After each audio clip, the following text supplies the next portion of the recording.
Entonces, desde luego, esa incertidumbre que había en Europa, que reinaba en toda Europa, es lo que produce entonces a la cristiandad el ver por un lado al movimiento benedictino como una alternativa para frenar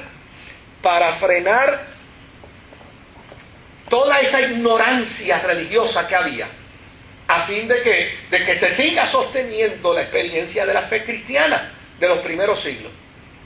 Y desde luego, por el otro lado, la debilidad del imperio. El imperio de Occidente ya, bendito Dios, ya era sumamente débil. El imperio de Oriente era igualmente débil. Había perdido mucho. Así que la debilidad del imperio romano era tal que se tenía entonces que la iglesia reorganizar para poder subsistir. ¿Cómo se reorganiza? Se reorganiza con la concepción, entonces, de un sistema de gobierno jerárquico que hasta esa fecha no existía. O sea, que usan el modelo benedictino y añaden lo del gobierno jerárquico. Porque los benedictinos no eran jerárquicos. No. En los benedictinos todo el mundo era por igual. Era por igual. Entonces se añade la... Claro, porque no podemos perder de perspectiva de que el desarrollo de la iglesia como tal surge dentro del imperio romano. Y ya desde el siglo IV la iglesia había empezado a imitar cosas del imperio romano. Por lo tanto, la iglesia tenía toda la infraestructura del imperio. Lo que necesitaba ahora era ¿qué? Era establecerla. Pero no la establece mediante un plan maquiavélico, la establece mediante una circunstancia dada. Y en honor a la verdad, pues hay que citar la historia, ¿verdad?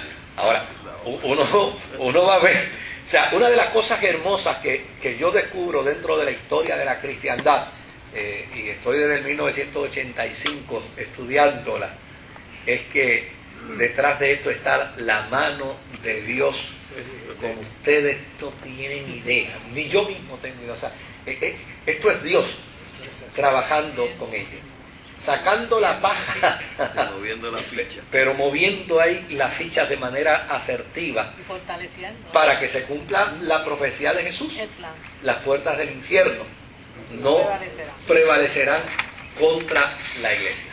Ya dijimos, vamos a ver si en estos minutitos, yo voy a tomarme 7 minutitos más y así si hay preguntas, las cubrimos. Ya dijimos que el título de Papa, pues realmente no era un título hasta el siglo V importante ni de reconocimiento. A cualquier obispo que se ganara la simpatía del pueblo, el pueblo le podía llamar Papa. Ahora, en Occidente,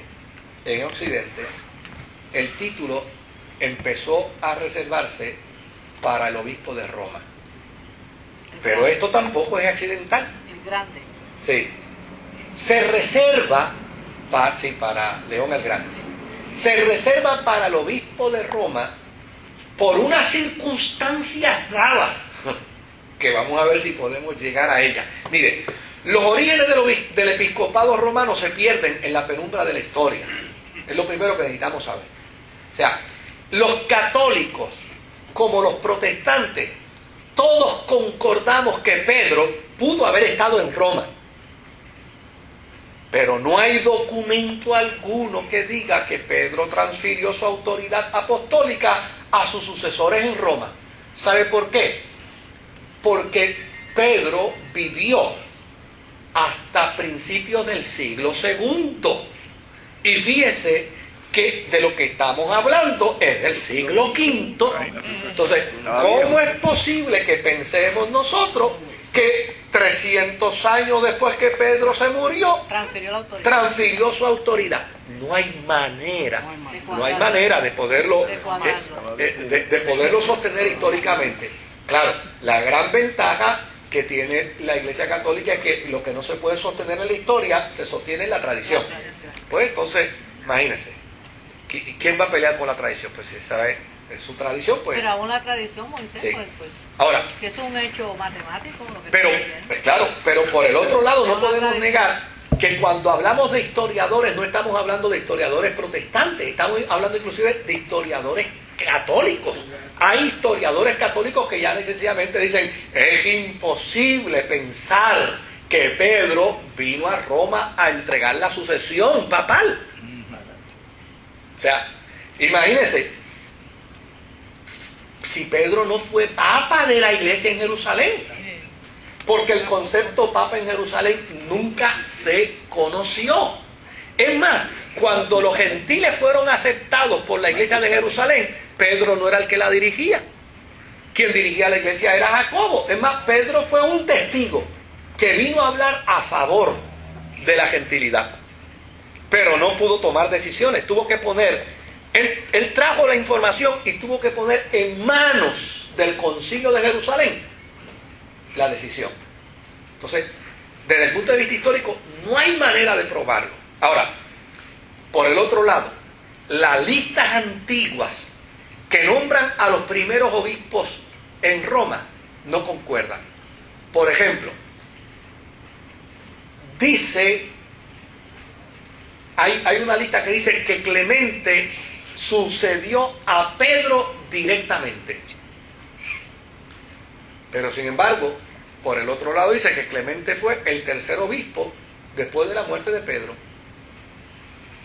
O sea, que no hubo tracto, no hubo tracto. Pues no hay manera. El tracto notarial. No hay tracto. O sea, no hay manera de poder corroborar históricamente los datos, porque aún la misma historia de ese tiempo tiene sus contradicciones. Ahora, otros historiadores dicen que en Roma no hubo al principio un obispado monárquico, sino un obispado colegiado. ¿Cómo es? ¿Dónde fue? En Roma. O sea, que en Roma no hubo un obispado monárquico, ¿Qué es que tiene sucesión? Sino un obispado colegiado, que son de varios. Y de hecho, vimos dentro de la historia del siglo IV el que en ocasiones una ciudad tenía 2 y más obispos. Exacto. O sea, que las posibilidades de que en Roma, en el siglo V, tuviera más de un obispo eran muchas. ¿Sabe por qué? Porque lo que quedaba del Imperio Romano era Roma. Prácticamente era Roma. Entonces, desde luego, las posibilidades. O sea, ¿dónde va a estar la mayor fuerza jerárquica eclesial? Pues, obviamente, va a estar donde estuviera precisamente la mayor fuerza imperial. Ahora, por el otro lado, desde Nerón, en el año 64, hasta la epístola de Clemente, en el año 96, lo que se sabe del episcopado de Roma es casi nada. Es decir, hay prácticamente 32 años de silencio total del obispado en Roma. Si no los estaban matando a todos. Pues claro. ¿Qué tiempo había de organizar? No había nada, no había forma de organizar. Si era persecución total, era expulsión. Los cristianos habían ido de Roma porque los estaban matando. O sea, no había manera de poder decir, vamos a sustentar la historia. Hubo 32 años. ¿Y Claudio lo sacó? ¿Se puede? Pues claro.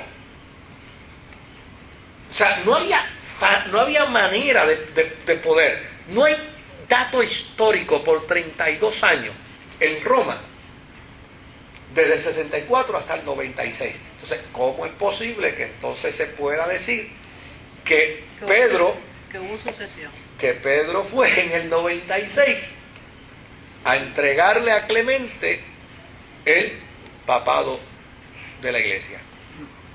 Cuando hay otro dato más interesante. Clemente fue el primer papa, supuestamente. Ajá. Que fue el tercer obispo. Que fue el tercer obispo. Cuando hay un dato interesante que todavía hay que mencionar, es que en Oriente, cuando el imperio estaba fuerte en Oriente, el episcopado de Alejandría y el de Antioquía eran más importantes que el episcopado de Roma, porque llana y sencillamente Alejandría y Antioquía eran los baluartes del imperio oriental, y donde estaba la fuerza